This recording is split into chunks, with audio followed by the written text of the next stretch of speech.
வேப்ப மரத்தில் நிகழ்ந்த அதிசயம். தலையை தூக்கி பார்க்க ட்விஸ்ட்.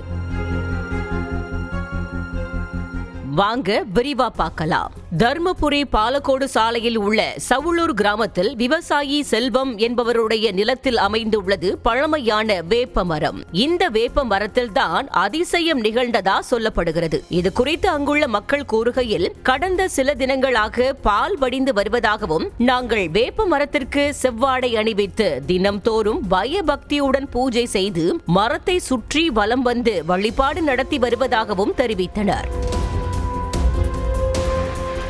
இந்த வேப்ப மரத்திலிருந்து வரும் பாலை பிரசாதம் போல் பிடித்து குடித்தும் பக்தர்கள் வழிபாடு செய்து வருகின்றனர்.